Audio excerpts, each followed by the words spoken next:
Hello, everybody. Larry here with Things to See. Now, that's a strange type of URL screen, isn't it? Well, no, not quite. The reason why I've got the blank screen on this segment is because I kind of feel blank right now. I'm going to tell you something that happened to me when I finally tried to go out and do some shopping after being crippled up with melanoma and not being able to walk and taking care of my wife and grieving after losing her. I finally decided to go out and buy some things. I saw some stuff at a yard sale next to the cafe that I like to go to. So I decided to go and look at some of the things, and there were some very nice things, and I did buy quite a bit. That was the end result, at least for me. I got what I liked. But in the midst of it all, here's what happened. The cafe that I go to, which is Wentworth Cafe in Sydney, Nova Scotia, I go there to eat the best carrot cake with icing in town. And I love their iced tea and peacoat tea. I go there with my computer and study and talk to friends. I met a psychic gentleman there who drew a picture of my wife and never saw her before. So it was a fun place to go.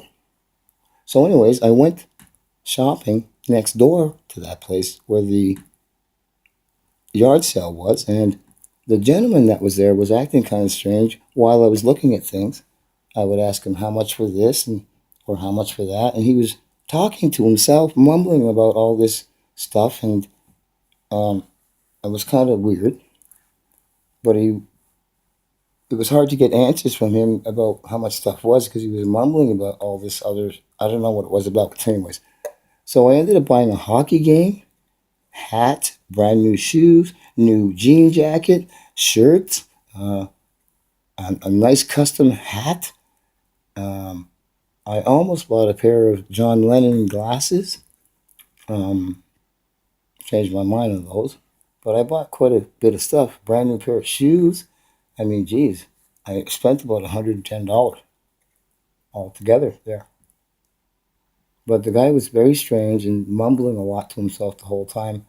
So the next day, when I went back again to get more stuff, because I went twice, the strangest thing happened, and it was really not fun.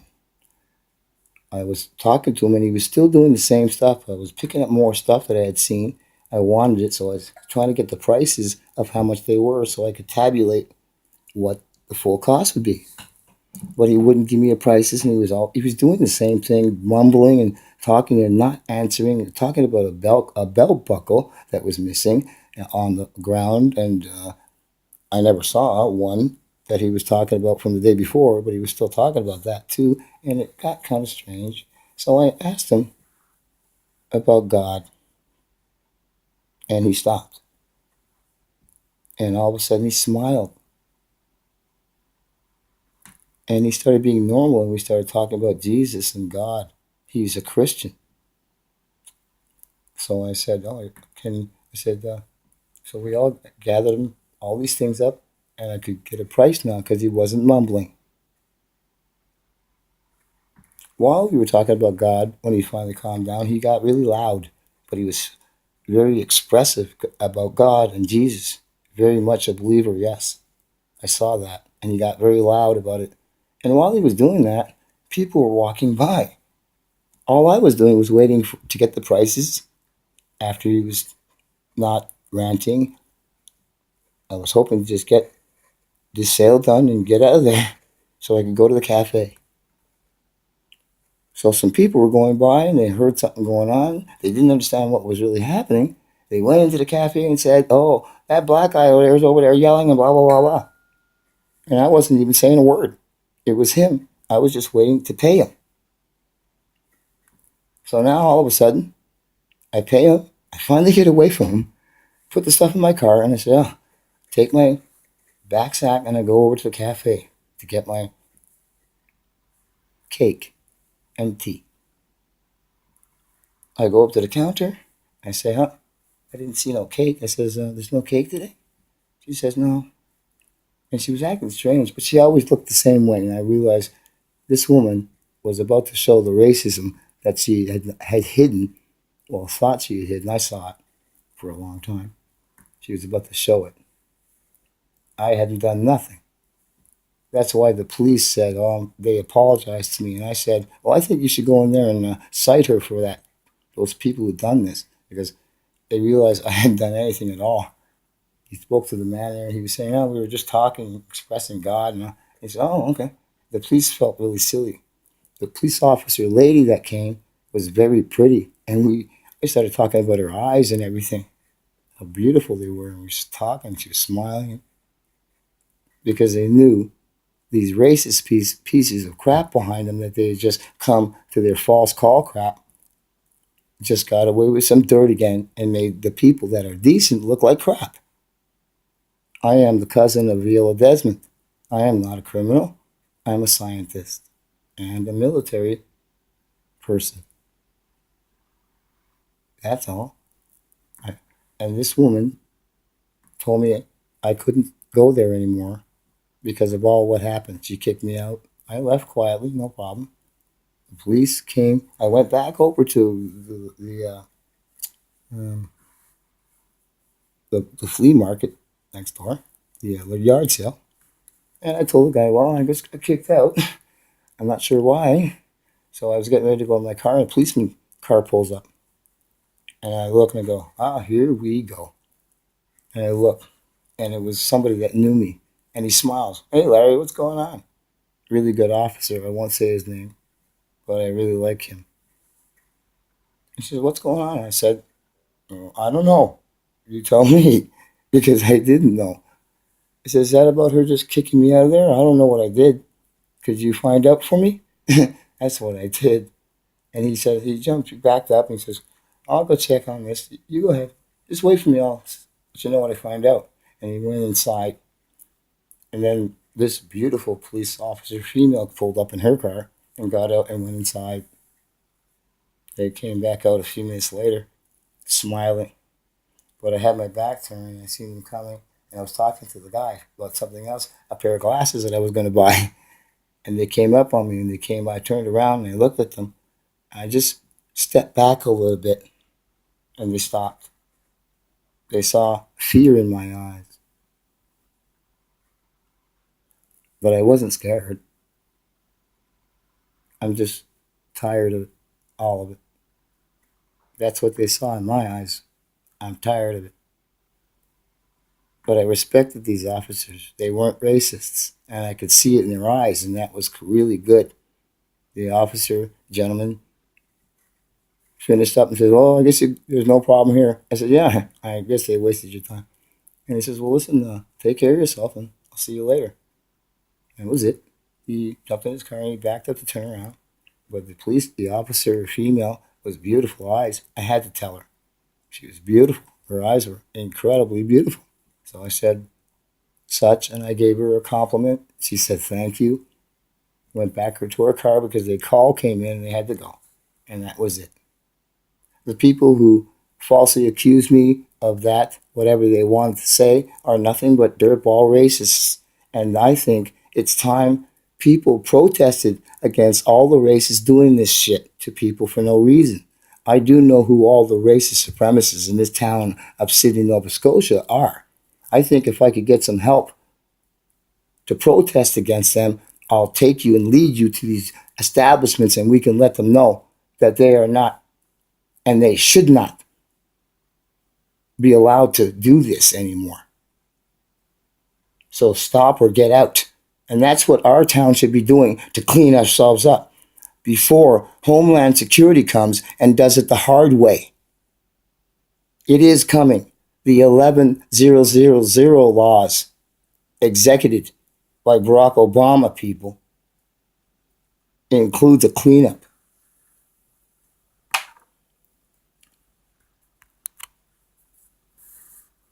15 minutes. I'm doing a tape.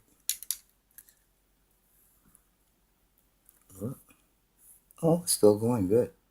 Oh, I thought the tape had stopped. Put my glasses on, I could see better. Barack Obama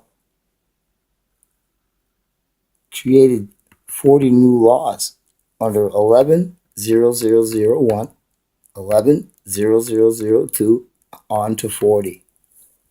And maybe you guys out there, even my good listeners, all you true people, non-racist listeners, smart ones, you should check that out, guys.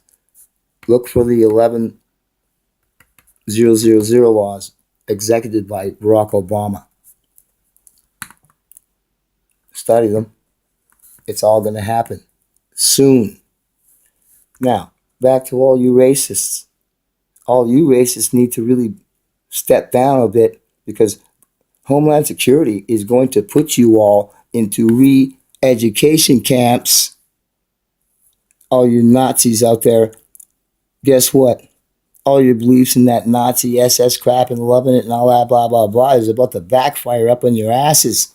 They're going to use the same tactics on you and put you into prisons and camps, re-education, extermination.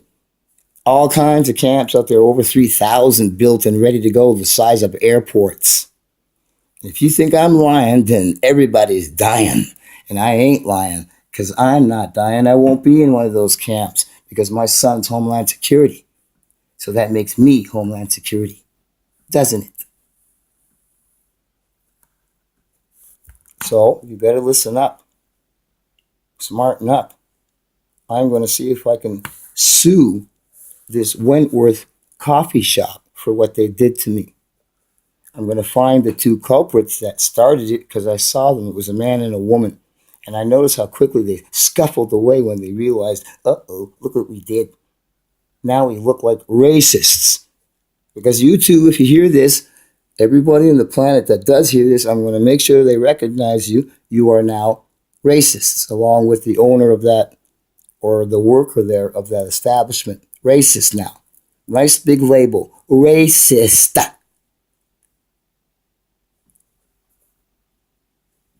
I mean, you like to give names to everyone else, you haters. Put African on people that are not African. So, seeing how you do that labeling, we put on you what is on you. Racist. From now on, you should be called that from everybody that's decent. Don't respect the racist. Don't give him the benefit of the doubt, because he doesn't care about anything. He's a hater. He walks with hatred throughout the whole day. And he's not going in the house of God through Jesus' hands. That's for sure.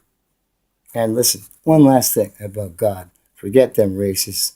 They'll be dealt with by the hand of God when he reaches down under the continent and picks up all of the dirty and heaves them into the ocean. And the ground that he took will grow back new. How's that for knowing when he comes, what he's going to do? Now, for all you smart ones, you know you just heard something new.